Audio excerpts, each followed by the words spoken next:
Hello friends, कैसे आप सभी। आज हम जैन धर्म के बारे में पढ़ेंगे।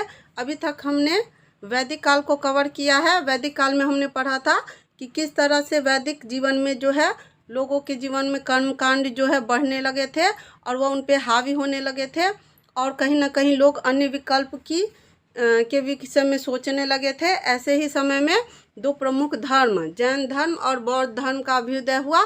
तो फ्रेंड्स, आज हम जैन धर्म को कवर करेंगे। तो चलिए स्टार्ट करते हैं। जैन शब्द जो है संस्कृत के जिन शब्द से बना है, जिसका अर्थ होता है विजेता, यानी कि जो अपनी इंद्रियों को नियंत्रण में कर ले वह जैन कहलाते हैं। संस्थापकों को तीर्थकर कहा जाता है। जैन धर्म में अब तक कुल 24 तीर्थकर हुए हैं जिन्होंने समय समय पर जैन धर्म का प्रचार प्रसार किया। अभी इनके बारे में जानते हैं। जैन धर्म के प्रथम तीर्थकर ऋषभ देव थे। कौन थे? ऋषभ देव थे। इनका उल्लेख जो है ऋग्वेद में भी मिलता है। जैन धर्म के दो तीर्थकर हुए, एक 22वें तीर्थकर अरिष्ट ने भी और पहले तीर्थकर ऋषभ देव, जिनका उल्लेख ऋग्वेद में मिलता है। अब जैन धर्म ये जो ऋषभ देव हैं इनके अन्य नाम हैं ऋषभनाथ, आदिनाथ और वृषभनाथ भी हैं। जैन तीर्थकरों के एक प्रतीक चिन्ह होते हैं। तो ऋषभ देव का प्रतीक चिन्ह क्या था? यह वृषभ है। इसके बाद जैन धर्म के एक प्रमुख तीर्थकर हुए हैं 23वें तीर्थकर, जिनका नाम पार्श्वनाथ है। क्या है? पार्श्वनाथ। इनका जन्म काशी वाराणसी में हुआ था। इनके पिता अश्वसेन जो थे वह काशी के राजा थे। पार्श्वनाथ को सम्मेद पर्वत पर ज्ञान की प्राप्ति हुई थी। और पार्श्वनाथ का प्रतीक चिन्ह क्या है? तो इनका प्रतीक चिन्ह सांप है। पार्श्वनाथ ने जैन धर्म के 4 प्रमुख महाव्रतों का सिद्धांत दिया, जिनमें प्रमुख है सत्य, अहिंसा, अस्तेय यानी कि चोरी नहीं करना और परिग्रह यानी कि धन का संचय नहीं करना। अब जानते हैं जैन धर्म के वास्तविक संस्थापक महावीर स्वामी के बारे में। महावीर स्वामी का जन्म 540 ईसा पूर्व में हुआ था। इनका जन्म जो है वैशाली के कुंडग्राम में हुआ था और यह कहाँ है? यह बिहार राज्य में पड़ता है। महावीर स्वामी के बचपन का नाम वर्धमान था, यानी कि महावीर नाम जो है उनको ज्ञान प्राप्ति के बाद मिला, जबकि उनके बचपन का नाम वर्धमान था। इनके पिता सिद्धार्थ जो थे वह ज्ञात्रिक कुल के थे और इनकी माता जो है लिच्छवी के राजा चेतक की बहन थी। इनकी पत्नी का नाम यशोदा है और इनके बड़े भाई का नाम नंदीवर्मन है। महावीर स्वामी के पुत्री का नाम प्रियदर्शना है और उनके दामाद का नाम जमाली है। महावीर स्वामी के प्रथम शिष्य जो है उनके दामाद जमाली ही बने थे। प्रश्न उठता है कि उन्होंने गृह त्याग कब किया था? तो उन्होंने 30 वर्ष की अवस्था में गृह त्याग किया था और 12 वर्ष की कठोर तपस्या के बाद जृम्बिक गांव में ऋजुपालिका नदी के तट पर साल वृक्ष के नीचे, यह हर पॉइंट इम्पोर्टेंट है, इसको अच्छे से याद कीजिएगा। कहाँ प्राप्त हुआ था इनको ज्ञान? तो जृम्बिक ग्राम में ऋजुपालिका नदी के तट पर साल वृक्ष के नीचे महावीर स्वामी को ज्ञान की प्राप्ति हुई थी। इन्होंने जो है अपना जो है उपदेश व प्राकृत भाषा में दिया, जिसे अर्ध मागधी भी कहा जाता है। ज्ञान प्राप्ति के बाद महावीर क्या कहलाए? तो उन्हें कैवल्य कहा गया, महावीर कहा गया, निग्रंथ कहा गया। ज्ञान प्राप्ति के बाद उन्होंने अपना पहला उपदेश राजगीर में दिया और उनका अंतिम उपदेश पावापुरी में दिया। मृत्यु जो हुई उनकी 72 वर्ष की आयु में हुई 468 ईसा पूर्व में। यह मृत्यु इनकी जो हुई यह पावापुरी में हुई, जो कि राजगीर में पड़ता है।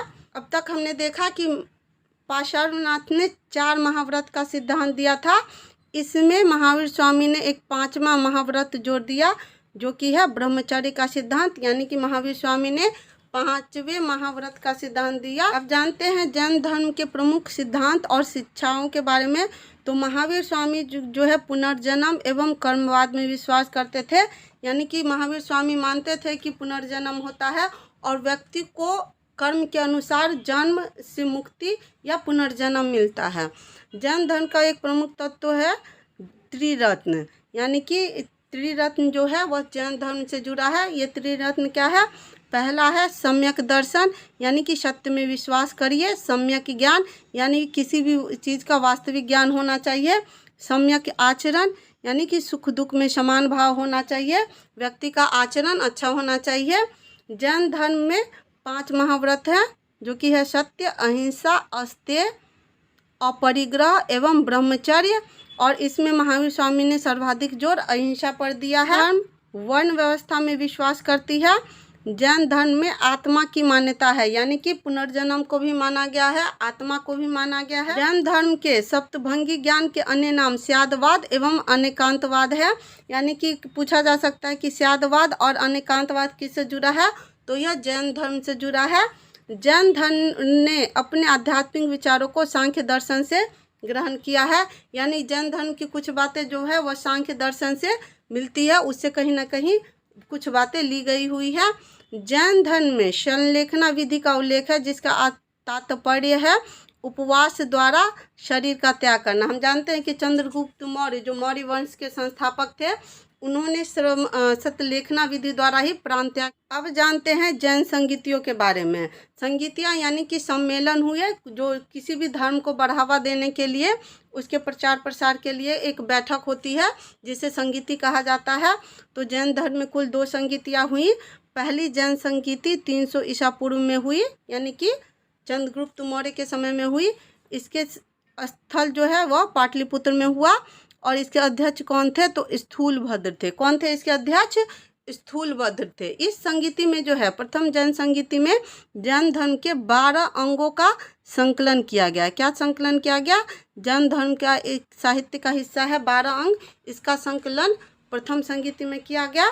अब जानते हैं जैन धर्म के द्वितीय संगीति के बारे में, जो कि 6ठी शताब्दी में हुआ, यानी कि 512 ईस्वी में यह दूसरी संगीति हुई जैन धर्म की।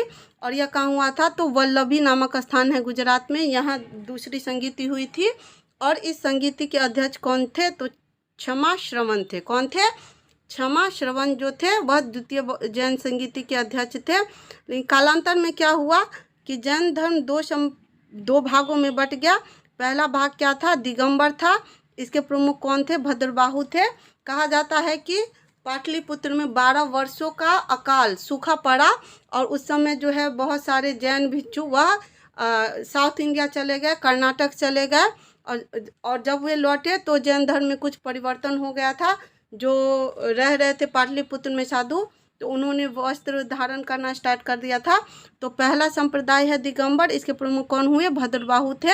यह बिना वस्त्र का समर्थन करते थे, यानी यह नग्नता को समर्थन करते थे, और इनके अनुसार स्त्रियों के लिए ये मोक्ष होना चाहिए।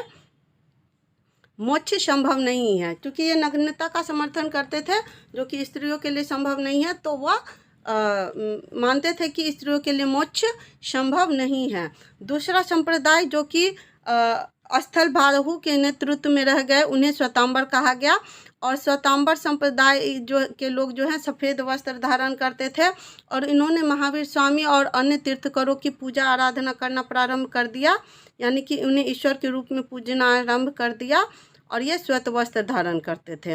अब जानते हैं जैन साहित्य के बारे में। जैन साहित्य को आगम कहा जाता है। इसके अंतर्गत 12 अंग, 12 उपांग, 10 प्रकीर्ण, 6 छंद सूत्र और 4 मूल सूत्र आते हैं। जैन तीर्थकरों की जीवनी जो है, भद्रबाहु ने एक पुस्तक लिखी कल्पसूत्र, उसमें मिलती है। एक और जैन ग्रंथ है भगवती सूत्र, इसमें 16 महाजनपदों का उल्लेख मिलता है। अब जानते हैं कुछ प्रमुख राजाओं के बारे में जिन्होंने जैन धर्म को अपनाया और उसको समर्थन दिया। इसमें पहले हैं उदयन, जिन्होंने जैन धर्म को अपनाया, चंद्रगुप्त मौर्य, कलिंग राज खारवेल, राष्ट्रकूट राजा अमोघवर्ष, और चंदेल शासक जो है वह जैन धर्म के कट्टर समर्थक थे। मौर्योत्तर काल में मथुरा जैन धर्म का प्रसिद्ध केंद्र बन गया, और मथुरा कला का संबंध जो है वह जैन धर्म से है। हम जानते हैं कि मूर्ति निर्माण की 2 प्रमुख विधियां हैं, एक गांधार कला और दूसरा है मथुरा कला। तो गांधार कला का संबंध मूलतः बौद्ध से जुड़ा हुआ है। इसमें गांधार कला के अंतर्गत महात्मा बुद्ध की मूर्तियों का निर्माण हुआ, जबकि मथुरा कला के अंतर्गत मूलतः जैन मूर्तियों का निर्माण किया गया। अब जानते हैं जैन धर्म से जुड़ी हुई कुछ प्रमुख स्थापत्य के बारे में। तो खजुराहो में जैन मंदिर का निर्माण किन्होंने किया? यह चंदेल शासकों के द्वारा किया गया। जबकि माउंट आबू के दिलवारा जैन मंदिर, यह बहुत ही फेमस मंदिर है, को गुजरात के चालुक्य वंश के शासक भीमदेव प्रथम ने बनवाया था। श्रवणबेलगोला कर्नाटक में जो है गोमतेश्वर बाहुबली की विशालकाय जैन मूर्ति का निर्माण किन्होंने कराया? तो गंग वंश के शासक के मंत्री थे चामुंडराय, इन्होंने यह मूर्ति का निर्माण कराया। यह जैन धर्म का प्रमुख उत्सव मस्तकाभिषेक प्रत्येक 12 वर्ष पर श्रवणबेलगोला में आयोजित किया जाता है। फ्रेंड्स, इसी के साथ जैन धर्म पर आधारित यह वीडियो पूरा हुआ। उम्मीद है आपको वीडियो पसंद आया होगा। Thank you for watching. जय भारत, जय हिंद।